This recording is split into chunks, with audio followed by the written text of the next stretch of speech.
რუბრიკაში პორტრეტი წარმოგიდგენთ ღუდუშაურის ეროვნული სამედიცინო ცენტრის ექიმს სოხუმელ ზურაბ თუზბაიას. მედიცინაში წარმატებას რომ მიაღწიო, მოწოდებით უნდა იყო ექიმი და პროფესიასთან ერთად პაციენტიც უნდა გიყვარდეს. ამბობს ღუდუშაურის სახელობის ეროვნული სამედიცინო ცენტრის ქირურგიული სამსახურის უფროსი ზურაბ თუზბაია. ბატონი ზურაბი 40 წელია ერთგულად ემსახურება საყვარელ საქმეს. ექიმის პროფესია ბიძის გავლენით აირჩია. სკოლის დამთავრების შემდეგ კალინინის სახელმწიფო სამედიცინო უნივერსიტეტის სამკურნალო ფაკულტეტზე ჩააბარა. მესამე კურსის სტუდენტი უკვე ქირურგ-ოპერატორი გახდა.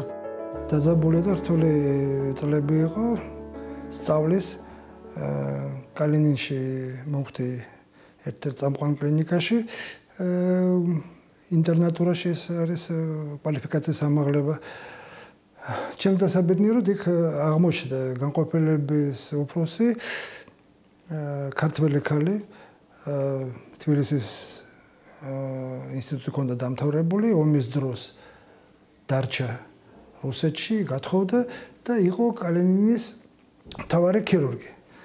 მაგის მოსწავლე ვიყავი. და მოკლედ იმ ერთი წლის განმავლობაში ისე მოვეწონეთ, რომ დამტოვეს კლინიკურ ორდინატურაში. საკანდიდატო დისერტაცია მოსკოვში დაიცვა და მალევე მოსკოვის ერთ-ერთი წამყვანი კლინიკის განყოფილების გამგე გახდა. იქ მიღწეული წარმატებების და პერსპექტივების მიუხედავად საკუთარი კუთხის სიყვარულმა და მშობლების დაჟინებულმა თხოვნამ გადაწონა და 18 წლის შემდეგ სამუშაოდ მშობლიურ ქალაქში დაბრუნდა. სოხუმის პირველ კლინიკურ საავადმყოფოში ჯერ ზოგად ქირურგად მუშაობდა. ომის წლებში კი ქირურგიული განყოფილების უფროსად დაინიშნა. ყველას მკურნალობდით სომეხს, აფხაზს, რუს განურჩევლად.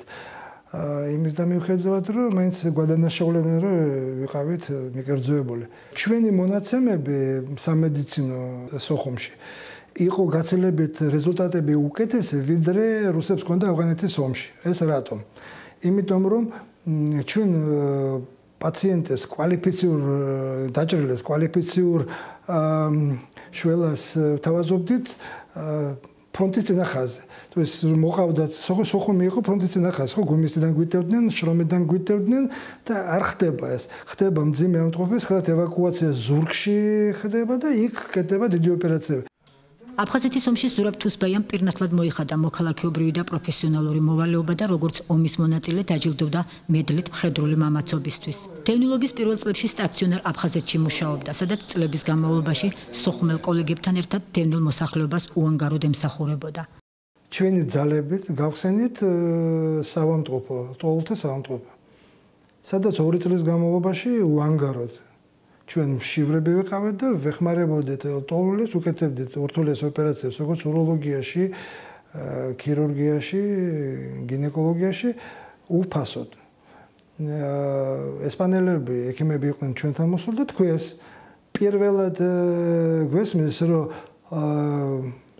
ქვეყნის დედაქალაქში ტოლულებს უანგაროდ ეხმარებოდნენ თვითონ დევნილები უხელფასოდ. ბატონი ზურაბი ამჟამად ღუდუშაურის ეროვნულ სამედიცინო ცენტრში ქირურგიულ განყოფილებას ხელმძღვანელობს. დილაც მოდის, ყველაზე პირველი. არა?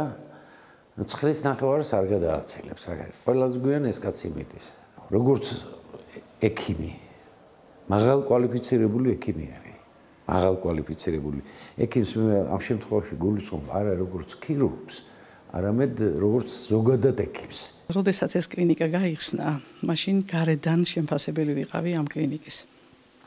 და იმდენად ამაყი ვიყავი, როდესაც გავიგე, რომ აფხაზეთიდან იძულებით გადაადგილებული პირები, ჩვენი ექიმები, სასახელო ადამიანები აქ ძალიან მნიშვნელოვან პოზიციაზე იქნენ დანიშნულები. მათ შორის ბატონი ზურაბ თუზბაია, ბევრი პაციენტის სიცოცხლე დაიწყო დაიწყო ღუდუშაურის კლინიკიდან იმდენად რთული ოპერაციები გაკეთდა ბატონი ზურაბის მიერ. გულისხმიერ ექიმს პაციენტები მრავლად ყავს. ბედნიერია მაშინ, როცა პაციენტი საავადმყოფოდან ჯანმრთელი და მადლიერი ეწერება. მე ბატონ ზურაბს დიდი ხანია ვიცნობ ჯერ კიდევ სოხუმიდან და ვიცი მისი გამოცდილება, საკმაოდ ძლიერი ქირურგი არის. ხაზი მინდა გავუსვა, რომ პროფესიონალიზმი ეს თავად მით უმეტეს ექიმს უნდა ჰქონდეს სხვანაირად წარმოუდგენელია, მაგრამ ამავდროულად ადამიანები რომ არიან სრული ამ სიტყვის მნიშვნელობით, ამას ყოველთვის შედეგი მოაქვს კარგი ავადმყოფისათვის. დედაჩემი შემოვიდა შეტევით და ეგრევე მოვიყვანე ბატონ ზურაბ თუზბაიასთან სადინრებში იყო კენჭები და ღმერთმა მქნა რომ მოვასწარით ყველაფერი და ძალიან კმაყოფილი ვარ და მადლიერი. ზურაბ თუზბაიას პაციენტებს შორის ოკუპირებული აფხაზეთიდან გადმოსული აფხაზებიც არიან, რომლებიც სახელმწიფო პროგრამის ფარგლებში მკურნალობენ. აფხაზებს უკეთებთ ურთულეს ოპერაციებს. იქ რაც ხელი არ მოკიდეს, მოვიყვანეთ ჩვენთან ამ წლის განმავლობაში 4 თუ 5-ს გაუკეთე ურთულესი ოპერაციები და ყველა წავიდა დიდი კმაყოფილი. ვერაფერი შეუცვლის იმ განცდას და სიყვარულს, რაც სოხუმთან აკავშირებს. მადლიერი აფხაზების მიპატიჟებაზე უარს ამბობს და აქვე განმარტავს, რომ მშობლიურ ქალაქში მხოლოდ მაშინ ჩავა ოჯახთან და შვილებთან ერთად, როცა საქართველო გამთლიანებული იქნება. მეუბნება ეს მორიდებით. ისე ვარაკემი, კარგად ვარო სოხუმში, ისე ყველას ვიცნობ. თუ გნებავთო, ჩამობრძანდითო, სადაც გინდა წაგიყვანთო ნებისმიერ იმას და პრობლემა არ გექნებათ. და მე რა უპასუხე, იცით? მე ჩემი ვალი მოვიხადე, მე ძალიან მესიამოვნა მაგის მადლიერი გზნობა და პირველი ადამიანი იყო, რომელმაც თქვა, რომ ჩვენ შევცდითო. ისე ღიათ არ ამბობენ ამას. შეიძლება გულში აქვთ, ზოგს არ აქვს. მაგრამ ღიათ თქვა, რომ ჩვენ შევცდითო. ჩვენ თუ გვართმევენო იმას რა ქვია, სახელმწიფოებრებას რუსებიო, რატო გამოვიყავით საქართველოსო? რა მოვიგეთო?